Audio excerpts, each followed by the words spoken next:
මට කටුරු ගුරස්ස වැඩ නැහැ. ඔයගොල්ලෝ හදිනම් නරි මිදිරිත්තයි කියනවා. මම මේ කියන්නේ එහෙම වැඩ නෙවෙයි. අර ගුරස්සකයි කටුට එන්න. හැබැයි මං ගාවලා තියෙනවා බට්ටු ගුරස්ස. ඒකගෙන උනත් කඩා ගන්න පුළුවන්. ඔච්චර වවලා තියෙන්නේ. අපේ ස්ලැබ් එක උඩ තමයි මේක හැදිලා තියෙන්නේ. අපි ඉදිච්ච ගෙඩියක් කඩාගමු. උගුරයිස කනකොට අතෙන් හොඳ තලා ගන්න ඕනේ. එන්න මෙහෙම රවුම් කරගන්න තියෙන්නේ. තලනවාම තමයි මෙලෙක් වෙන්නේ. මේ බලන්න දැන් චොප්ප චීස් එනවා. හොඳට තලන ක්‍රීම් එක වගේ එනවා. ඒ වහේ මේ පොඩි පෝච්චිය තමයි අර ගෙඩි පිරෙන්න හදිලා තියෙන්නේ. නැන්ද මාමේ ඔයගලන්ට වවන්නේ නැද්ද? ඔයගොල්ලෝ පෝච්චික උගුරයිස වල කීටව ගන්න. ඔන්න බලන්න අපි හිලක් ගහමු.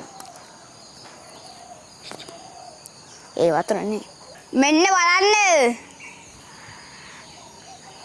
උගුරැස පැණි කොහොමද? මේක 60,000ක් විතර දෙනවා. නෝ මාරයි. නැගමන් කලාරක් කරන්න ගිහින් උගුර හිරවුණා. පහලා දිනවා. උගුරැස කනවා නම් අක්මා වෙලෙන් රැඩි වෙනවා කියලා. අනික පාජේ ලෝකෙටත් හොඳයිලු. ඔය සල්බේ ගාන මේක ප්‍රතිවිධකාරී කළු. දැන් ගිහින් නම් බයි බයි.